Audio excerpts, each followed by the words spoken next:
ఆ లక్ష్మీనగర్ ని రేపే సొంతం చేసుకుంటాం. అబ్బో మీసాలు రాగానే సంబరం కాదు, రేపు గొరుక్కునేటప్పుడు బ్లడ్ వస్తుంది, అది చూసుకో. ఏ సౌండ్ పెరిగిందా? నువ్వు చంపినా సరే నేను ఆ సౌండ్ తోనే చెబుతా. ఇదిగో బావా, మొన్న మతాల గొడవప్పుడు ఆ కాలనీ చూడటానికి మేమంతా వెళ్ళావా? అప్పుడు ఏమైంది? వాడే ఆ young, dynamic, emotional, beautiful, powerful పిలో ఆ భరత్ గారు అడ్డం పడితే తిరిగి వచ్చాం. ఇదిగో బావా, ఒక్కటి మాత్రం నిజం, ఆ భరత్ గారు అక్కడ ఉన్నంతకాలం ఆ కాలనీలో మనం ఎండు గడ్డి కూడా పేకలేం. ఆ తర్వాత ఇష్టం.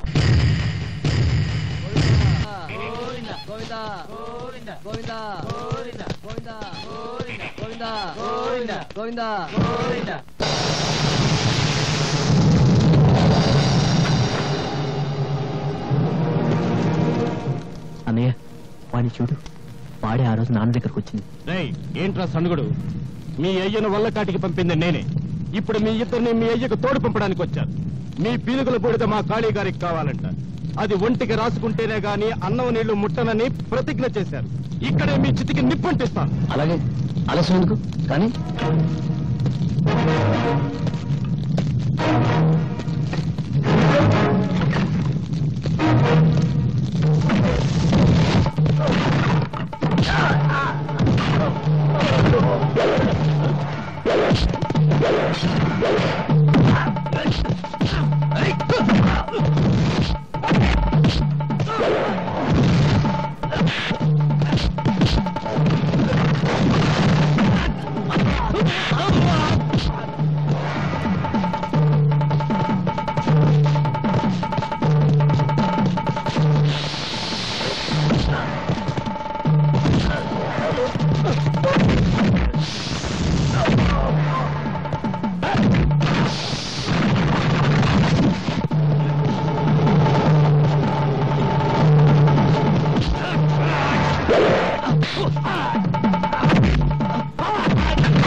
నాయకులు చేసిన మాలిష్తో బాడీ పెంచిన కాళీ నేను భరతన్ రా.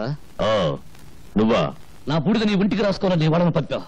బూడిద రాసుకోవడం నువ్వు సోనం పట్టిన శంభో శంకరుడువా? ఇలాంటి గుండాల నాయకులే విగ్రహాలు ఎవరికి వెళ్ళారు. ఇక దేవుడుగా దేవాలయాలు ఎవరికి వెళ్ళకుండా చూడటానికి పట్టుకున్నాను రా. థ్యాంక్స్, నా గొడ్డలకి పని కల్పించావు. అరే చచ్చే లోపల ఓ బన్నెడు కట్లు కొట్టుకో, నీ శవాన్ని తగలబెట్టడానికి. చూసావా, అప్పుడే నీ గొంతు అడుగుతుంది. బలానికి హార్లిక్స్, బోర్నవిటాలు, పాపాలు మర్చిపోవడానికి విస్కీలు, బ్రాందీలు లేవు. నన్ను చంపమరి పంపిన నీ గుండాల బూడిద పంపాను, దాన్ని పలలో కలుపుతాను తాగు.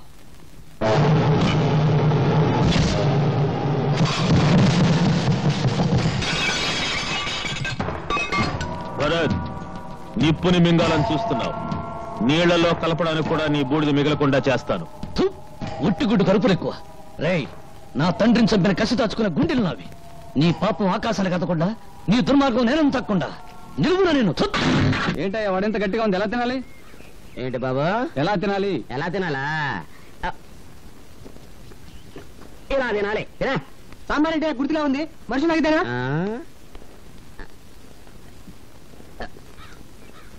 మనుషులు తాగేదే. అంత సాంబార్ ఒకేసారి ఎలా తాగాయా బాబు? ఎలా తాగానా? ఏంట్రా కస్టమర్లు పెట్టిన టిఫిన్ అంతా నువ్వు తినేస్తున్నావు? నా వ్యాపారం దివాలా చేయాలనే చంపేస్తాను నిన్ను. ఏదేమంటారండి, మీరు జీతం వేరు కడుపు మీద తిండి పెట్టరు, ఎలా బతకమంటారు? ఎలా బతకాలా? బుర్ర ఉపయోగించి బతకాలరా. మన మామూలు పద్ధతి ప్రకారం నేను ఒక చిన్న ప్రశ్న వేస్తాను, నువ్వు బుల్లి సమాధానం చెప్పరా. మళ్ళీ ప్రశ్న? నీ అడుక్కునే బుద్ధి పోనే కదా నువ్వు. Very simple. రైలు పట్టాల మీద రైలు వెళుతుంటే గేట్ ఎందుకు వేస్తారు? నువ్వేదో పెద్ద ప్రశ్న అడుగుతావు అనుకున్నాను. ఇదొక ప్రశ్న, దీనికొక జవాబు. రైలు కింద మనుషులు పడి సాగకుండా గేట్ వేస్తారు. వేసావు చట్నీలో చెయ్యి. అందుకు కాదురా, రైలు వెళుతున్నప్పుడు గేట్ వేయకపోతే రైలు పట్టాలు దిగి రోడ్డు అడ్డపోతుందని. పెట్టి దగ్గర చెయ్యి వెధవా. కాకి ముక్కు నలుపు మరి కోటి అది మరి నువ్వు నా చేత వెట్టి చాకరీ చేపిస్తే అదిగో వస్తున్నాడు నీ చేత రొట్టె చూపిస్తాడు. ఎవడా వాడు? మొగుడు. నువ్వా? ఏరా ఎన్నిసార్లు నా దగ్గర టిఫిన్ తిని డబ్బులు ఇవ్వకుండా వెళ్ళిపోతావురా? ఈసారి నీకు బోడిగుండు కొట్టించబోతే నా పేరు బోడియే కదరా. స్నేహం మధురమైనది. అద్భుతం, అమోఘం. స్నేహం మధురమైంది, బిల్లే బరువైంది. పాత బిల్లు కట్టు, తడిసి మోపడైంది. స్నేహితుల ముందు చక్కగా మాట్లాడటం మర్యాద, పదార్థాలు ముందు, పట్టుదల తరువాత. సరే ఏం కావాలో చెప్పు. 2/3 టీ, ఒకటి స్ట్రాంగ్, ఒకటి లైట్, ఒకటి మీడియం పట్టుకురా. నీ బ్యావర్స్ బిల్లుకి నీ రకాలుండవు, ఏదో ఒకటి చెప్పు. లైటా స్ట్రాంగా? పిచ్చివాడ, స్ట్రాంగ్ గా ఒకటి చెయ్యి, లైట్ గా ఒకటి చెయ్యి, రెండు వేరే గ్లాసులో కలుపు, అది మీడియం అవుతుంది. అర్థమైందా? ఎంత జ్ఞానివిరా నువ్వు. ఇక్కడ కాదురా నువ్వు ఉండాల్సింది, అమలాపురం బ్లోర్ దగ్గర ఉండాలరా. కాబట్టి బంధం దొరద వంటిది, స్నేహం మధురమైనది. మరి గంధం బురద వంటిది. తొందరగానే అవతల డబ్బులు అడుగుతాడు. కానివ్వండి. టీ చాలా బాగుంది బాబు. చాలా థ్యాంక్స్ బాబు. బిల్లు కట్టండి. బిల్లు కడతాను కానీ నీ టీ తాగిన పరవశంలో పదార్థ కవిత పుట్టుకొచ్చింది బాబు. పంచదార తీపి మాకు తెలియదులే, చింతపండు పులుపు, వేపకాయ చేదు, అయ్యి బాబు ఉప్పు ఉప్పే. చెప్పు చెప్పే. ఏంటే మళ్ళీ పేట ఊడిపోయింది. ఎక్కడా ఎక్కడా నువ్వు చంపుతాను సిద్ధాస్తుని. నన్ను వేయమంటావా పాపా పిడి? కవితా పిడి చాలక ఈ పిడి కూడా బిగిస్తావరా? బిగిస్తాను రా దడి. రేయ్ నా భార్యకి ఎవడు పిడి బిగించక్కర్లేదురా, నేనే గ్రైండర్ కొంటాను రా. దడతా చూడు భయ్యా, 24 గంటల్లో కాలనీ ఖాళీ చేయమని నోటీసులు పంపాను.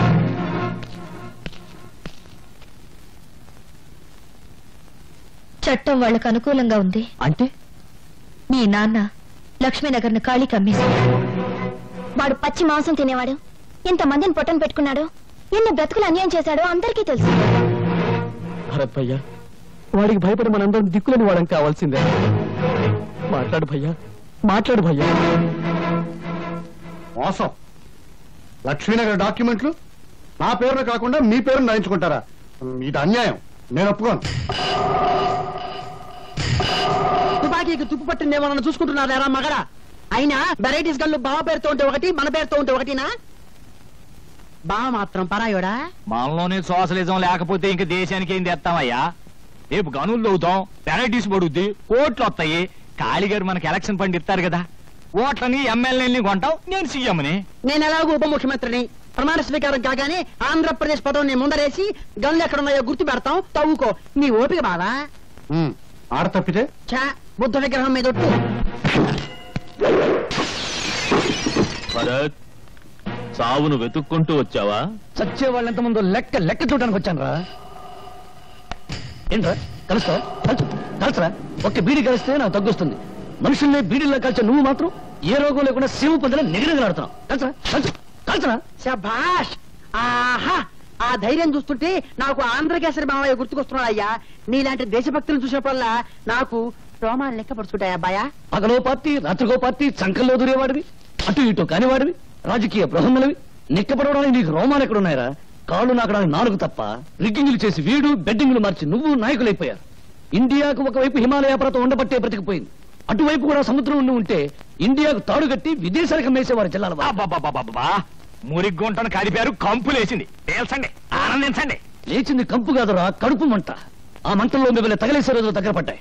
నోటీసులు పంపి లక్ష్మీనగర్ కలిసించడానికి చూస్తారా? అదే జరిగితే నీ చావు నోటీసు అందుకుంటా. సౌండ్ ఓవర్ అయింది, కట్ చేస్తా. చేస్తావా? నా కళ్ళల్లోకి నీ కళ్ళు పెట్టి సూటిగా చూస్తున్నా. నేను చెప్పినట్టు చేస్తున్నా. నీ చేతిలోని రివాల్వర్ కింద పడేస్తున్నా. బంగారయ్య చేత సంతకం చేయించిన డాక్యుమెంట్స్ నాకు తిరిగిస్తున్నా.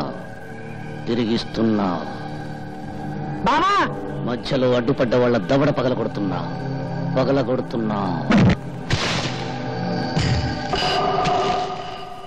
బావా, ఓ బావా, అయిపోయింది. వాడు చేతులు తిప్పి కాళ్ళు తిప్పి నిన్ను మాయలో పడేశాడు. ఆ డాక్యుమెంట్లు నువ్వే నీ చేతులతో వాడికి ఇచ్చావు. రోజులు దగ్గర పడ్డాయి. రేపు లక్ష్మీనగర్లో కాళీమాత ఉత్సవాలు. వాణ్ణి కాళీమాతకు బలిస్తాను. ఏమిటి? కాళీని భరత్ చంపేశాడా? చంపేశాడా అని నెమ్మదిగా అంటావేవయ్యా నా మగడా? అయిపోయావా సంతోషం? ఫోన్లో 2 ముక్కలు మాట్లాడినైనా మాట్లాడలేదు, అంతిమ సందేశం ఇవ్వలేదు. అప్పుడే వాడు రావటం, నిన్ను పేల్చడం, నువ్వు అయిపోవటం అన్ని పోలే సంతోషం. ఆవులయ్యా, ఏందా ఏడుపు? ఇంకా చావలా? చేతిలో గ్లాస్ కింద పడి చప్పుడైందంటే. చావలేదా? చూశావా? చేవ ఆవులించినా ఈగ తగ్గినా ఎంతగా భయపడుతున్నావో నా మగడా. అది నీ పొజిషన్. ఇక్కడ నేను సిగ్గిడిచి బాత్రూమ్ లో కూడా బాడీ గార్డును తీసుకుపోతుండా. చచ్చే రోజు వస్తే ఎవరు మాత్రం ఆపగలరయ్యా? ఆ ఖాళీగాని చంపిన వాడు మనల్ని చంపడం గ్యారంటీ ఏమిటి? అందరం కలిసి ఏం చేయాలో ఆలోచించాలి. ఏంటి ఆలోచించేది? సూదిలో దారం, చచ్చినోడేమో గూండా. వాడి చావును మనం ఉపయోగించుకోవాలి. ఇదిగో రాజకీయాల్లో పైకి రావాలంటే శవాన్ని కూడా వాడుకోవాలి. చరిత్ర తిప్పు.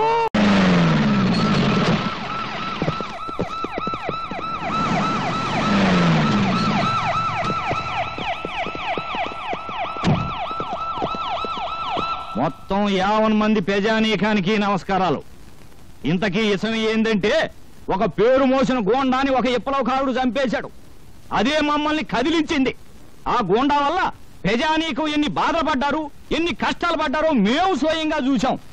అందుకే గోండా వ్యతిరేక ఉద్యమం, దాని ద్వారా శాంతి స్థాపన జరపడానికి మేము నలుగురం నడువులు కట్టుకున్నామని ఈ టీవీలో గుండా మీకు చెప్పడానికి ఇక్కడికి వచ్చాం. చనిపోయిన గుండాతో కలిసి మీరు చాలా అరాచకాలు సృష్టించినట్టు పేపర్లో వచ్చింది. ఇదిగో ఇట్లాంటి ప్రశ్నలు ఎత్తారనే మేము ఏడికి పడితే ఆడికి రాము.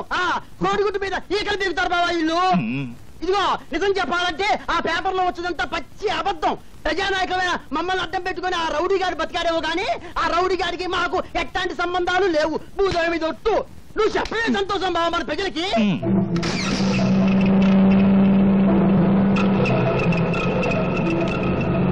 ఇదిగో అబ్బాయా, నీ పేరేందో గాని మగాళ్ళు పరిపాలించినప్పుడు ఆరాచకాలు జరిగాయి, ఆడాళ్ళు పరిపాలించినప్పుడు ఆరాచకాలు జరిగాయి. ఆడ మగ కానాలు అధికారంలోకి వస్తే అన్ని సక్రమంగా ఉంటాయన్న ఆశతోనే నేను మనాల పక్కన చేరా. నువ్వెన్నన్నా చెప్పు, మేము ఒకటే. ఏం బావా? అదిగో వాళ్ళు ఒప్పుకున్నారు.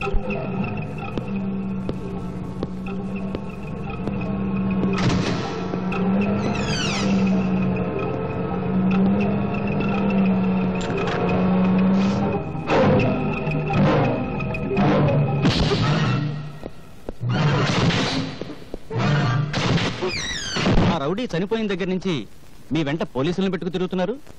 ఆ విప్లవకారు మిమ్మల్ని కూడా చంపుతాడని భయమా? మాకిందయ్య భయం. బలివడులు పో. పోలీసులుండేది మమ్మల్ని కాపాడటానికి కాదు, దేశంలో శాంతి భద్రతల్ని కాపాడటానికి. ఏది మీ పక్కనుండా? ఇదిగో తారు డబ్బాలో నల్ల పూసలు వెతకడం అంటే ఇదే అబ్బాయా. ఇదిగో సంతోషం బావా, నేను ఇందాకే చెప్పాగా కోడిగుడ్డు ఈకలు. నువ్వులే పద బావా, ప్రజాసేవకు ఏలైంది. మైకు చేతిలో ఉండగానే సరే. అవును బావా కదా. ఇష్టం వచ్చింది అడిగితే మైక్ చేతిలో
చెప్పదలుచుకుంది ఏమైనా ఉందా? నేను చెప్పదలుచుకుంది చేసి చూపించాను. రంగరంగ వైభవంగా సర్వాంగ సుందరంగా సింగారించాల్సిన నా తల్లి భరతమాత అంగంగాన్ని అంగట్లో అమ్ముతున్న నరరూప రాక్షసుల్ని చంపాను. ఉరి తీస్తారా? త్వరగా చచ్చిపోయి ఏ తల్లి కడుపులోనూ పుట్టి త్వరగా పెరిగిపోయి మళ్లీ అటువంటి దుర్మార్గులు ఎవరైనా ఉంటే వాళ్ళను చంపేస్తాను. నాకు ఏ శిక్ష అయినా ఒకటి. అందిన వార్త, అధికార పార్టీ మంత్రి శ్రీ సంతోషాన్ని, ప్రతిపక్ష పార్టీకి చెందిన శ్రీ ఆవులయ్యను ప్రముఖ పారిశ్రామికవేత్త శ్రీ శ్రీపతిని గూండా కాళీని చంపిన నేరానికి భరత్ కు ఉరిశిక్ష విధిస్తూ కోర్టులో ఈ రోజు తీర్పు చెప్పారు.